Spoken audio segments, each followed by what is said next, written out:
Well, hi everyone. This is Kareen from Kareen's VSG.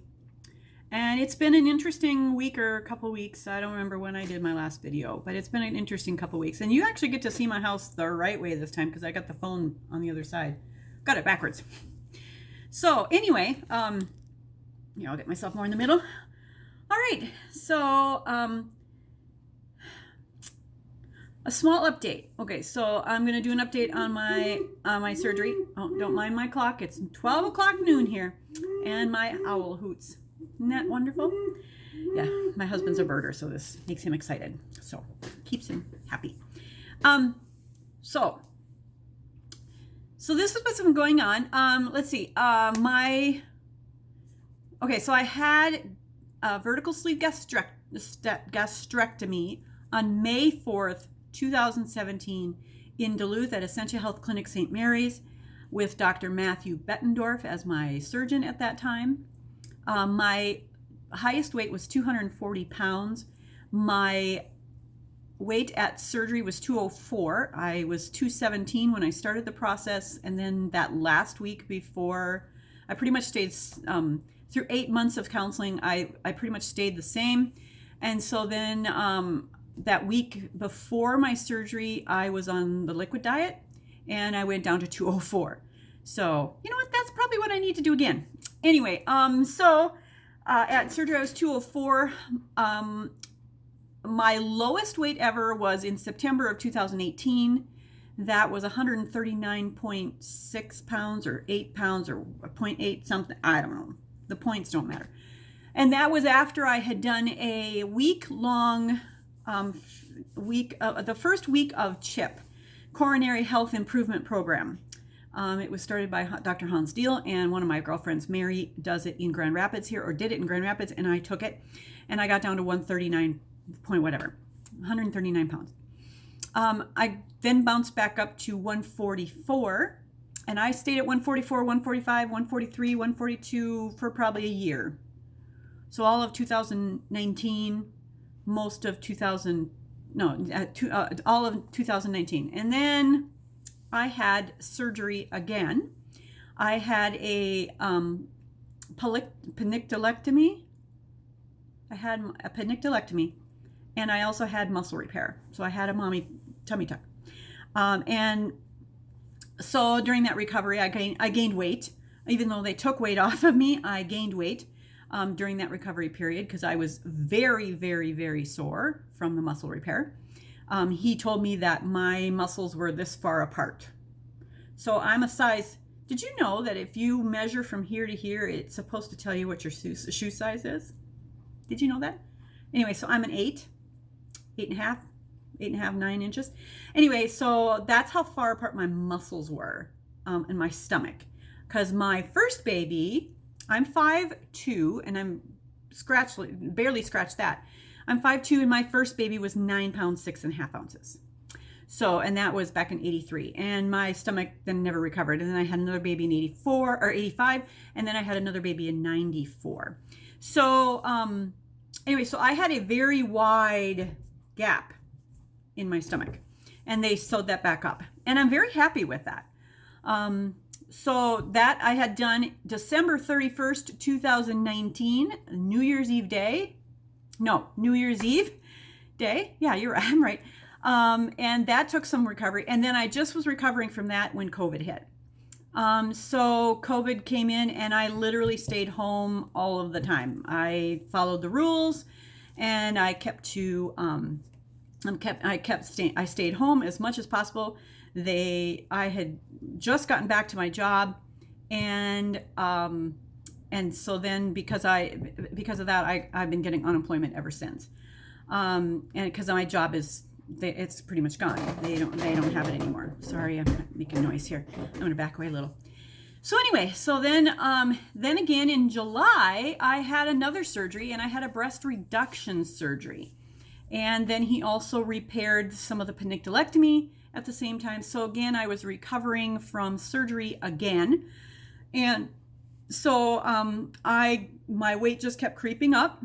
And then of course, this year, with everything going on with this year and COVID and everything, So I just gradually crept up. And then in January of this year, as you know, we learned that my daughter has cancer.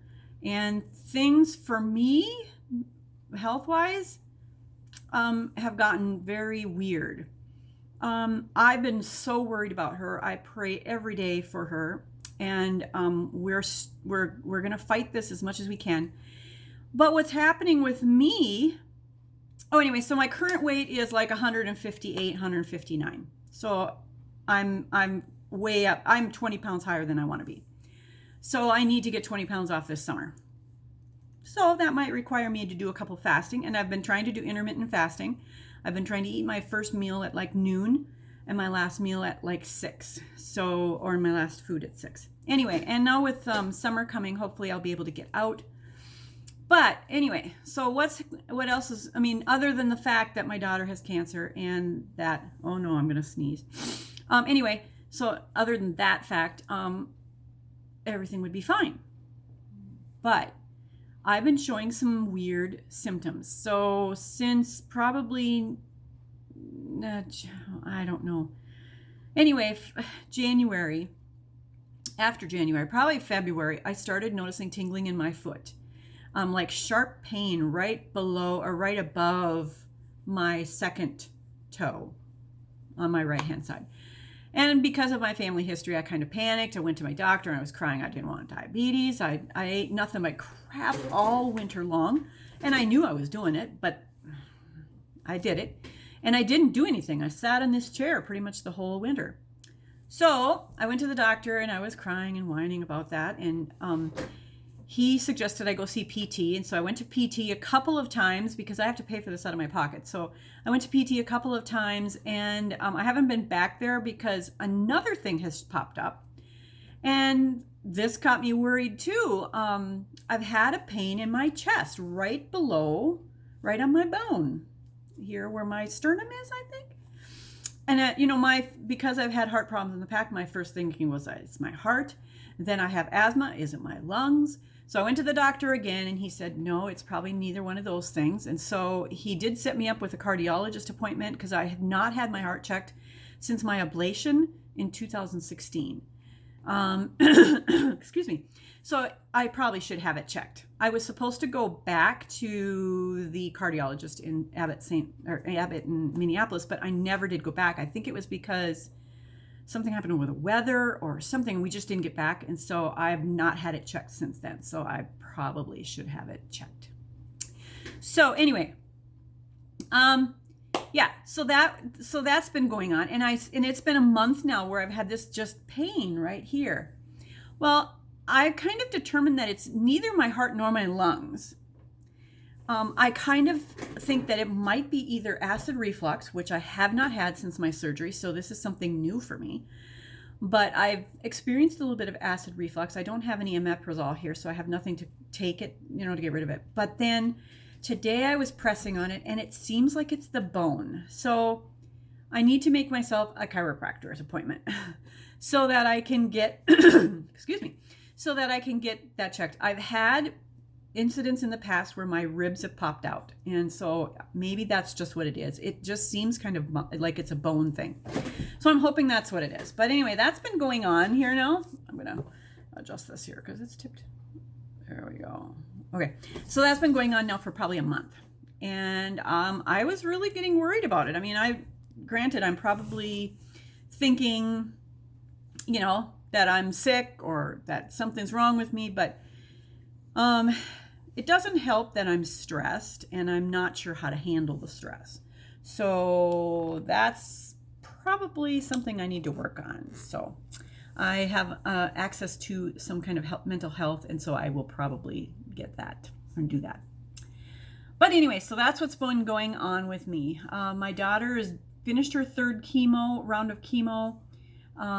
She felt really, really tired, but she's bouncing back pretty good. She has been on the COC protocol now for a month, I think, or just about a month. The COC protocol is Care Oncology Clinics, and you can find them on YouTube. They treat cancer metabolically, meaning that they're trying to starve the cancer. So I've said before in my previous video, if you haven't heard of this, read the book called How to Starve Cancer and Not Starve Yourself by Jane McClellan.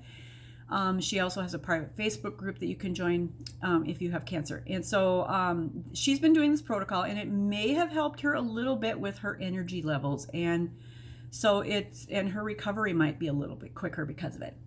So anyway, so that's kind of what's been going on. But Lisa, I want to talk to you, Lisa, because I totally understand where you're going, or what you're saying. Your last video was like speaking from my heart. It's like we shouldn't do the things we do, but what is it in the Bible? It says that we do the things we don't want to do, and we don't do the things that we should do, something like that. So I totally get where you're coming from, and I'm sorry about your granddaughter and not being able to go get your granddaughter, but because that would have been great. And I know totally what it's like not to have a vacation. We've been on one for 16 years. So it gets old. But I'm hoping that you will have a great time with your granddaughter, even if your son has to go get her. And so, you know, just keep up. And I really wish that we could connect. I would love to be able to have a conversation with you and talk to you on the phone, just so we can hear each other's hearts.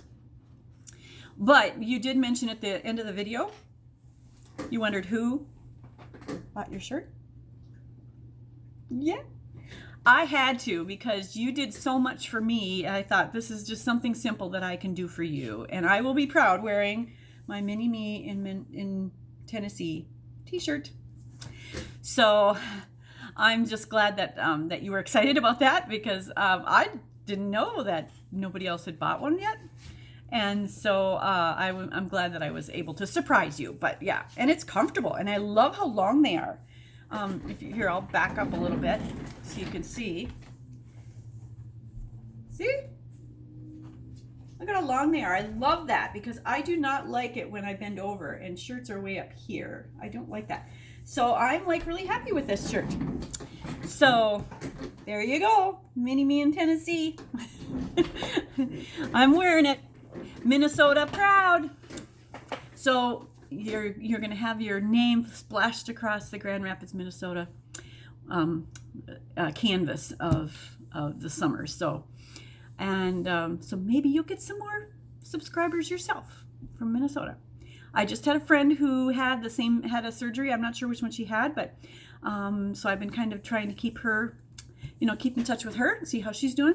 So I'm hoping to see her soon, because she's such a beautiful girl, and she's such a nice lady. And so I'm really excited that she was able to do this. And I guess her sister also. So anyway, so that's where I've solved the mystery of who bought your shirt. So, because I'm the one from Grand Rapids, Minnesota. And I don't know, I probably have said this before, but Grand Rapids is known, Minnesota, for being the birthplace of Judy Garland, or Frances Gum, as she was known. And we do have a museum here with the original carriage that was from The Wizard of Oz. And if you've not heard of the stolen slippers escapade, they still have not been found, but several years back they brought the slippers to Grand Rapids, and somebody stole them. And so they are still stolen, that we know of anyway. Some collector has them somewhere sitting on their shelves illegally. I can't stand stealing. The stealing is the thing that, no, I can't stand that. So anyway, so Frances Gum, or Judy Garland, was born here in Grand Rapids. Also, if you did not know, that Bill Baker from the 1980 Olympic hockey team is from Grand Rapids. I went to school with his sister, graduated with her. She's a very sweet girl, and their whole family was just absolutely wonderful people. And who else? Trying to think who else came from Grand Rapids. Anyway, I'd have to look it up, but Grand Rapids is not too far from the headwaters of the Mississippi. So we are probably about an hour from there, but the Mississippi River runs right through Grand Rapids. So we are a Mississippi River town. And so that's where I live, and that's where your shirt is going to be this summer. All right, well, thank you guys, and I will talk to you all soon again. I want to thank you all for subscribing. I really appreciate it. You guys have been wonderful to me, and please, please, please keep praying for our family. for my health and my daughter's health, especially. I mean, just pray that God will do what he did for the woman who touched his gown and completely heal my daughter's cancer. I believe it can happen. And if you believe it can happen, then he will answer our prayers because he promises us that he will. So keep praying. If you're a praying person, keep praying. And Dory, it was great to see your videos again. I'm glad to see that you're doing well. Also, when I do my juice, I was going to do a juice fast in February, but all this thing with my daughter came up and it just kind of got pushed to the wayside. So I'm going to be doing a juice fast. I'm not sure if I'm going to do a whole month because that's a lot, but I am going to do a juice fast to get this weight down. And the last time I did a juice fast, I lost 35 pounds in 27 days, but I did gain some weight back after that. But instead, I only gained, probably out of that 35 pounds, I only gained 10 pounds back. So that's why my weight at when I started my journey was at 217, because I had lost already from before. It was 240. I went down 35 pounds. So I was at 205, and then I went back up to 217. I regained 10 pounds. So if I could do that again, I would be great. I would be happy with that, because I know there's always a rebound after a weight loss, always. And I knew this one was coming. I just did not prepare myself for it. And sitting here all winter long doing absolutely nothing did not help me. Did not help me at all. So anyway, I hope you guys are all doing well, are well and healthy and happy. And if there's anything I'm going to tell you that I really wish for you, is that you develop a close relationship with Jesus Christ, because the end of the world is not far. And if you just look at just the weather alone in this United States, if you do a search on YouTube for weather events in the last week, oh my goodness. And the Bible says that the earth will groan as it's in labor pains before the second coming of the Lord. And so I can see it's groaning. 1 week or 2 weeks ago, I think there was 87 volcanoes going off on the world. And I think this week it said 50. And they're like, I mean, the Iceland one, I mean, there was one going off and another one goes off not a half a mile away from it. So things are happening on our earth that are signs of the times. And I pray more than anything that people who hear this message will understand that that relationship with Jesus Christ is vital to our salvation. And you need to have that relationship. So please, I pray, get in your Bibles and read what's there and make Jesus your friend, because, you know, he's the only answer. He's really the only answer. So God bless you all. I love you and thank you. And Lisa, if you want to give me a call, message me. I would love to talk to you on the phone and just commiserate. I mean, just be that person that we can talk to and totally understand and say, you know, I'm really frustrated. Can you help me with this? Or I would love to be that kind of person. I much prefer speaking on the phone or in person than to try to do it over the internet. I just don't think you get the inflections in people's voices like you need in order to feel that connection. So give me a call, or check my information on I think it's my art page. You can give me a call there too, or just message me and we'll share phone numbers, and I would love to talk to you on the phone. All right, I'll talk to you guys later. Bye. I love you all. Take care.